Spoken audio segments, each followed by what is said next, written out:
नमस्कार सबैजनालाई।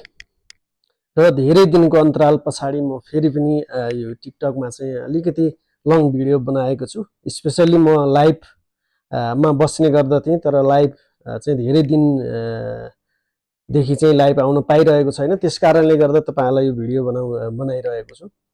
र मैले तपाईहरुलाई चाहिँ एउटा रियालिटी कुरा कि जति पनि गल्फमा हुनुभएका नेपाली दाजुभाइ दिदीबहिनीहरु हुनुहुन्छ, यदि तपाई साँच्चीकै युरोप प्रवेश गर्न चाहनुहुन्छ भने या युरोपमा गएर काम गर्छु भन्ने चाहना राख्नु भएको छ भने, र सुरु नै भन्न चाहन्छु म कुनै चाहिँ एजेन्ट होइन, कुनै कन्सल्टेन्सीको व्यक्ति होइन, म बस तपाईहरुलाई जुनुन प्रोसेस बताइदिने व्यक्ति हो।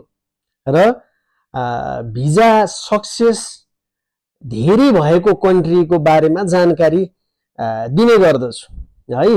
र आज स्पेशली तपाई साँच्चीकै युरोप प्रवेश गर्न चाहनुहुन्छ या चाहिँ युरोपमा आएर काम गर्न चाहनुहुन्छ, अझै भनौं भने सेन्जेनमा आएर काम गर्न चाहनुहुन्छ भने अहिलेको अवस्थामा एकदमै धेरै अझै भनौं कि तपाईको गल्फबाट चाहिँ यदि तपाईको डकुमेन्ट चाहिँ मा त्रुटि छैन र कम्पनीबाट आएको डकुमेन्टमा त्रुटि छैन भने लगभग 95% भिजा लागिरहेको चाहिँ कन्ट्री हो बुल्गेरिया है। यो बुल्गेरियामा चाहिँ अहिले एकदमै राम्रो भिजा रेसियो छ।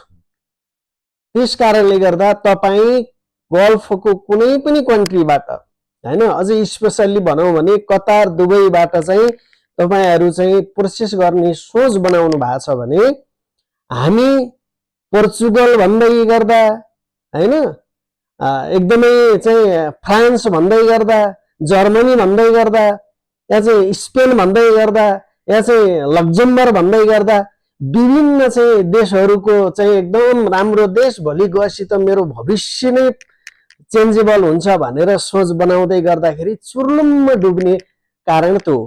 किनकि ती देशहरुमा चाहिँ त्यति धेरै भिजा सक्सेस छैन है।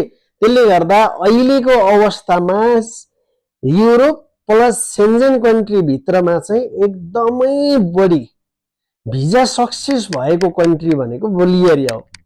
त्यसकारणले गर्दा तपाईहरु गल्फको कुनै पनि कन्ट्रीमा हुनुहुन्छ भने तपाई बुझेर फेरि है, फेरि भिजा सक्सेस छ भन्दैमा चाहिँ सबै कन्सल्टेन्सीले तपाईको प्रोसेस लिगली गर्दिन्छ भन्ने होइन, तर